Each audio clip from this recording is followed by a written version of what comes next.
Well, guys, it's about that time, and we have the brand new Chinese ninja support, Snake Sage Kabuto.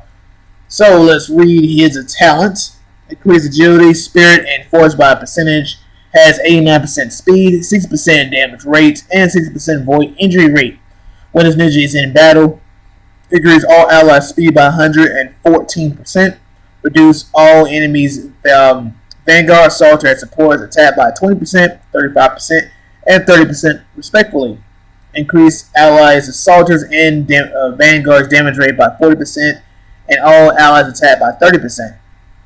For every 10% HP loss, increase all allies except the casters ignores enemy defense coefficient by 10% and 10% control rate. After death, 100% chance to revive triggers once per battle and restores 6% of HP. Ignores 150 of enemies reflect damage, immune to imprison, blind, and death seed. His first time reincarnating, when attacked, 50% chance to increase all allies' fear by 30%. By 30, my bad. And second time awakening when a ninja is in battle, reduce all enemies' healing rate by 40%. Now his talent is pretty good. Speed increase at being that high is a norm. But it's always good to have that. And then making sure then lowering the enemy's attack. I like that. Then the double increase, even though the support doesn't get a damage rate boost, but they get an attack increase. But then the Vanguard and soldiers also get that attack, so that's amazing. That's a lot of attack increase power for your team. And then the coefficient and the controller, which is pretty interesting. So the weaker he gets, everybody's gonna be able to have a higher, be immune to everything, and then also ignoring defense. That's also nice as well. Coming back from death, just like Kabuto and Orochimaru, they can do that, and then they reflect damage. So overall, the talent is actually not bad at all.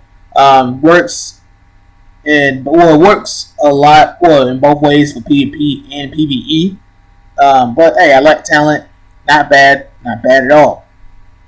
More so, it's more so on the physical side rather than defensive side.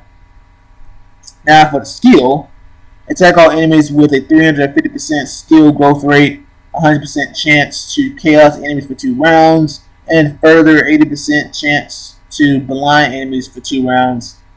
Cleanse all allies debuffs and increase allies assaulter and a vanguard dodge rate by 340% and 30% attack.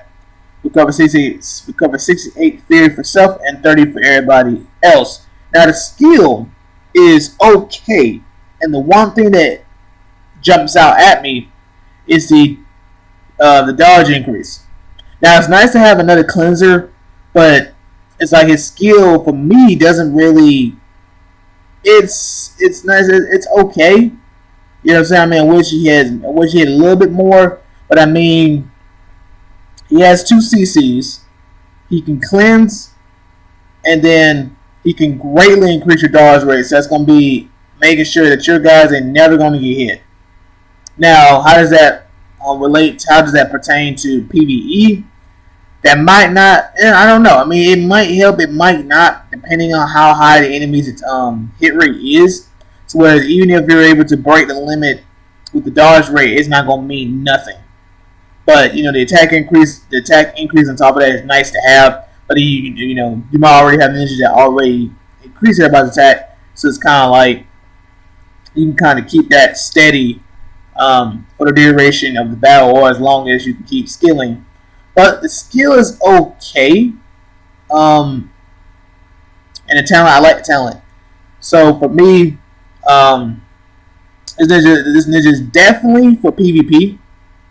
The skill, the skill definitely, because in the skill, nothing else helps in PvE except the attack increase, maybe the dodge rate, but I explain why.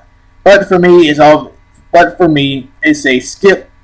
But yeah, that's pretty much it, guys. Let me scroll down a little bit to look at the gross. So we have 31,030.0 for the force, 35,036.0 for chakra and agility, and 370,036.0 for the power. But yeah, that's pretty much it. And I'll catch you guys later.